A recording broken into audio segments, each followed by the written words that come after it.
Well, 1 crore jobs, free smartphones and sanitary pads, a subsidy scheme for startups and higher government spending on healthcare. The Congress party has released its 44-page Karnataka manifesto just 2 weeks before the state goes to polls. Opinion polls point to a cliffhanger in the state. The manifesto, of course, is laced with large doses of populism. Releasing the manifesto in Mangaluru, Rahul Gandhi took a dig at the Prime Minister, terming the manifesto as Man Ki Baat of the people of Karnataka.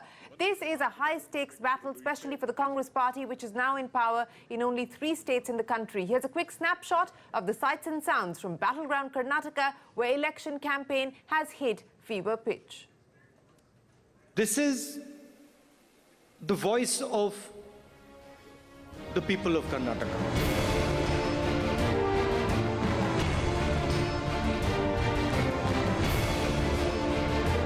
This is not a manifesto that has been made by 3 or 4 people in a closed room. He said that 95% of the 2013 manifesto is complete. We would release the data to show that less than 5% of the work has been done in Karnataka. Karnataka is developing steady. We do not need a Yedi or a Reddy. Congress का manifesto ना दृष्टि है ना दिशा है.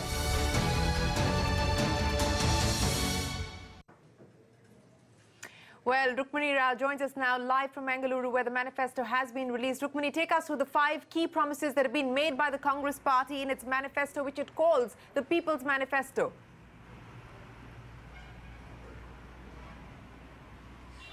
Well, Shereen, before I run you through the 5 top key takeaways from Congress manifesto, this is a first for the Congress party to have released the manifesto outside of the state capital here in Mangalore. And of course, if we are to take a look at the 5 key top takeaways, one, of course, the Congress party has gone on to promise creation of 1 crore jobs in the next 5 years, if voted to power, at the rate of 15 to 20 lakh jobs annually. Also, there has been a huge outlay for irrigation, given the problem that Karnataka faces so much of water crisis and agrarian crisis as far as water goes. In fact, they have doubled the outlay from around 60,000 to 1.25 crores that the Congress has promised in the next 5 years. Apart from that, expanding the entire IT horizon. In fact, Congress is looking to almost triple the kind of revenues that they get from IT, from around $60 billion right now to $300 billion.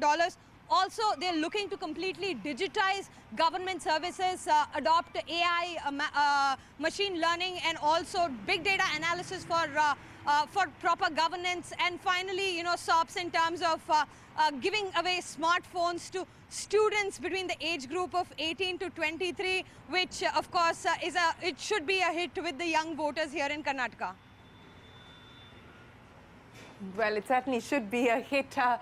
Thanks very much, Rukmini, for joining us with the details of the top highlights there from the Congress manifesto. Joining us now to take this conversation further, Gopal Krishna Agarwal, spokesperson of the BJP, Kavita Reddy, spokesperson of the Congress party, and Madan Sabnavis, the chief economist at Care Ratings, who has done an exhaustive study on the health of India's states in light of the budgets that have been released now. Let me go across to you, Kavita Reddy, first. If I could look at what you promised in 2013 and what you're now promising in 2018, I would think it's incrementalism, it's progressive incrementalism over what you promised in 2013. There are very specific focus areas: jobs, of course, healthcare, education, industry and IT, startups. You're talking about a startup subsidy. Of course, the first 4 pages are spent talking about the many firsts that you claim your government is responsible for.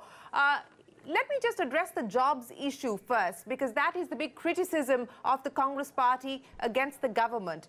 You talk about being able to create 15 to 20 lakh jobs every year to be able to take that number to 1 crore over the next 5 years. Explain to me the roadmap for being able to do that. If I take a look at your own math, you talk about jobs created 53.17 lakh, 30 lakh come from the IT sector, 1.89 from large industry, 12 lakhs from MSME, and 14.19 due to state industrial policy. What does that mean exactly? See, these are the jobs which has been created purely on the basis of the policies and the schemes of the government of Karnataka. We have a very good startup policy, entrepreneur policy. We have an entrepreneur support policy. We have an entrepreneur incubation program. We have an extensively comprehensive, one of its kind industrial policy in the entire country. So the industrial policy also had a specific allocation for women entrepreneurs, also 5% in all the parks which have been set up. So there has been a lot of promotion in terms of the entrepreneurship here, and also creating jobs leading to the startup. Bangalore itself is the startup capital of this country. So there's a lot of startups which start in Bangalore, and we are supporting them, which therefore creates a lot of jobs in a way. And the support for the IT sector also has been extremely high, as well as the biotechnology. And also, if you look at the agricultural sector, the minister, had put in a lot of effort in creating jobs in the non-agri sector, in the agricultural sector itself. So there has been emphasis on that. Okay. And if you look at our current manifesto, it is very comprehensive. We are not saying 1 crore jobs just for the sake of it. We have detailed out in which area, in which platform, where we are going to create jobs. If you look at tourism, we have given specific details on that. Yeah. We have given specific details in the IT sector. So it's a very comprehensive one, where we are not only talking, we are also telling how we are going to achieve it. So there are 4 takeaways in this. We are talking about schemes as well as policies. We are also talking about administration and implementation. So that is how I would like to define our manifesto as. It has all the 4 points which are very critical to sort of create a better Karnataka, and Nava Karnataka is what we are looking at. So in that way forward, these are the 4 things which are very important, because schemes are very short-term, policies are long-term. Administration is something which we are focused on. If you look at the kind of inputs which your colleague was talking about, so is the implementation. So all these 4 angles have looked at in this manifesto, and that is what we are putting to the people of Karnataka. And one specific point, there is an extensive input given specifically for the women. I think if I have to say one takeaway as a woman from Karnataka, is that a very extensive policy for women has been put forward in this manifesto. Yes, I did see that in the manifesto, that there are specific policies that you talk about. You talk about gender budgeting as well in the manifesto, and of course there's free sanitary pads that the Congress party has promised, especially for below the poverty line, to be given out through the PDS system. Let me go across to Gopal Agarwal now. Gopal Agarwal, you just heard what the Congress party had to say on what are the pillars on which this manifesto has been based on. The Congress also claims that they've been able to deliver on almost 95% of the promises that were made in 2013. Your party claims otherwise. In fact, your party spokesperson says only 5% has been done, 90% has not been done. Let's not, let's not throw these generalizations. If you can give me specific instances of what was promised and what has not been delivered, your time starts now.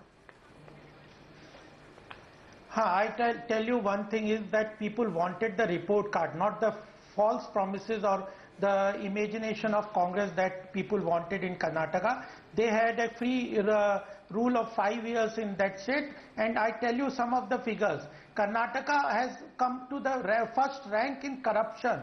The Karnataka has crashed to 7th place from top spot in social protection during these 5 years, and Karnataka ranks 13th in the ease of doing business. It has slipped from 9th position to the 13th in ease of doing business.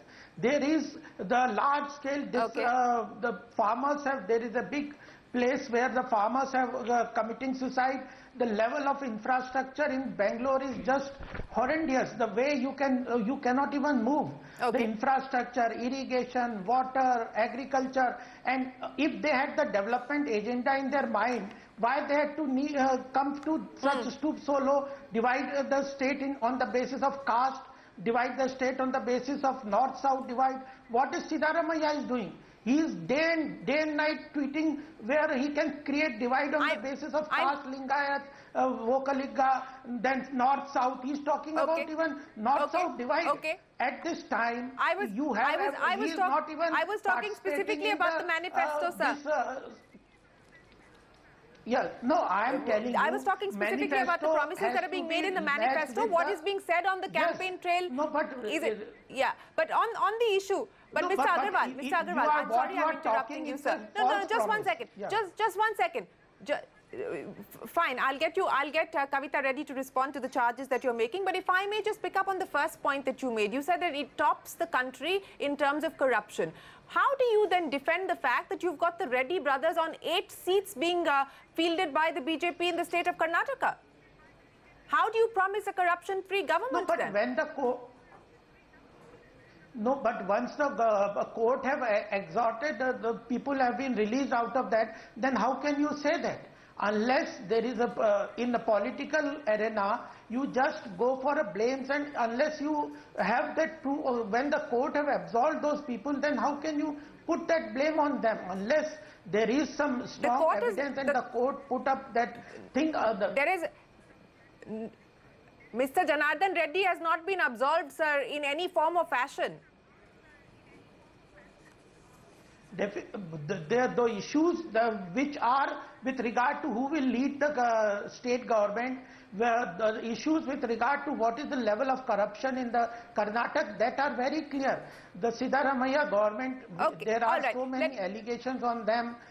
On the law and order also there are. Well, you're saying let's not go. You're saying let's not speak on the basis of allegations. But let me go across to Mr. Sabnavis now. Madan, thanks very much for joining us. I want to ask you about the fact that promises are made, but very often, you know, allocations and how they will be budgeted for. The story lies in the fine print there. For instance, one of the promises that the Congress party is making in its manifesto is upping the budgetary allocation on healthcare from 0.9% of GDP to 1.5% of GDP. Madan, you've just at Care Ratings finished an exhaustive study of state budgets. Take us through what the Karnataka economy looks like today and whether they can, in fact, cash the checks that they hope to write. See, in fact, if you look at Karnataka's budget, I think it's one of the best managed budgets among various states. And they have been following the FRBM targets quite assiduously. So I think I'm not really quite sure about what kind of allocations have been promised in the manifesto. But definitely there's a lot of fiscal space which is available for the government, because in terms of the fiscal deficit or even in terms of the debt, they probably have one of the lowest debt to GSDP ratio, which means that they can even borrow more money if they want to, and they are well below the 3% mark. And the interest burden doesn't really put much pressure on their revenue receipts. So therefore, I would tend to think that they may not really have a problem in case they're able to allocate these promises over a period of 5 years. I'm quite sure what you have spoken of, the additional allocation must be over a period of 5 years rather than a single year. No, obviously it is over a period of 5 years, but you're saying that this is one second, Mr. Agarwal, just 1 second. So, Madan, you're saying this is one of the best managed state budgets that you have seen. They have a revenue surplus of 127 crores. That is the FY19 budget estimate. What about things like capital outlay as a percentage of expenditure, Madan? You talked about debt to GDP. You don't believe that is an issue, or fiscal deficit is an issue. But what about the asset creation and how they've been able to account for that? In fact, the Karnataka budget has regularly been much above the average, or I would say the median level of capital expenditure to total expenditure. So I don't think they have ever compromised in terms of capital expenditure in order to meet their fiscal targets. So I think that's been one of the very positive features of this budget. And I would say this has been the case for the last 7-8 years, where I've personally been tracking the Karnataka budget. It's been definitely one of the better performing state budgets. So I don't think there'll be any compromise or any cut on capital expenditure in order to meet these current Gopal Agarwal, this is the chief economist of Care Ratings saying that this is one of the best managed budgets, that they shouldn't have problems funding the schemes that they have promised, which you claim are false promises. You wanted to make a point. Very quickly, do respond.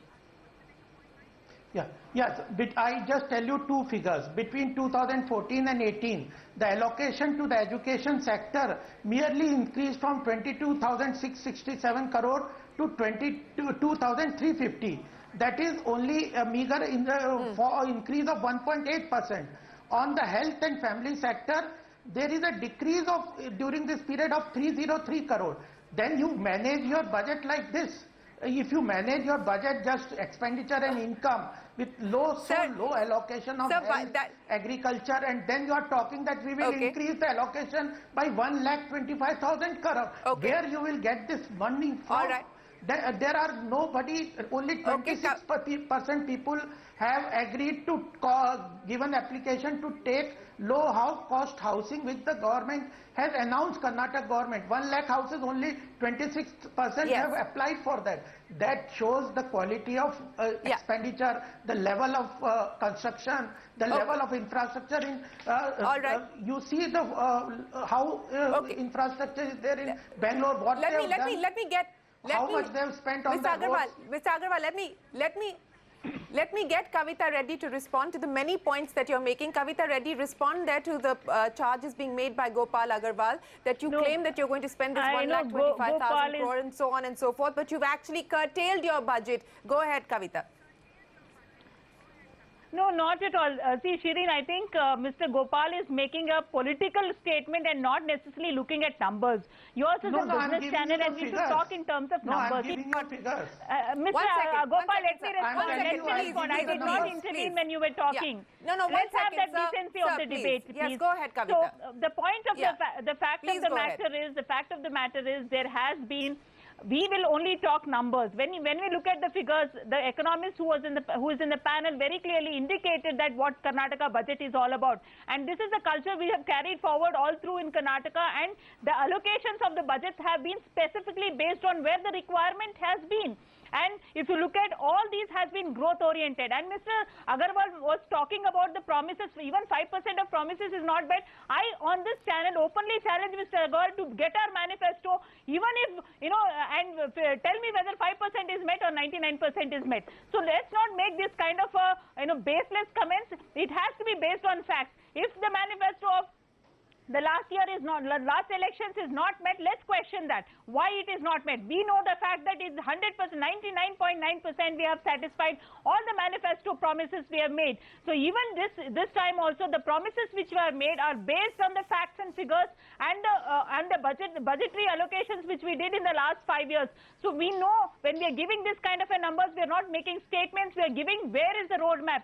What is the roadmap for the Karnataka? What is the roadmap for Nava Karnataka? That is the roadmap we are giving. This is just not manifesto. This is the roadmap for the next 5 years towards the Nava Karnataka, building the Nava Karnataka. So let's talk about the facts of the matter and not really make political statements. He was talking about corruption, and you rightly said, 8 people from the Reddy family have been given, seats. And what are you talking about corruption? You're talking about Bangalore infrastructure. Yes, we had problems when the rains were there, but today, if you look at, we are one of the best cities, the most dynamic cities in the country is Bangalore. So let's not talk about things which you don't have control on. We didn't have control on the floods. Yes, it happened. We rectified that, and we have worked towards it. Look at the kind of inputs which has come to Bangalore. The infrastructure has developed in Bangalore as such. Sure. Okay, Kavita, let me go back across to Madan. I did not talk on political Mr. Agarwal, we're out of time, sir. We are out of time, sir. I want to go across to Madan Sabnavis. Madan, you heard the politicians speak here. It gets very hard to decipher the news from the noise. But on the basis of your assessment, whether it is agri-growth, whether it is allocation towards infrastructure, it is allocation for education, healthcare, etc., on balance, what would your assessment be? And I'll close the program with that. No, in fact, what we have seen the government has been doing in the past is that the priorities, of course, change every year. But I think the focus has always been that the FRBM targets have to be met and well adhered to.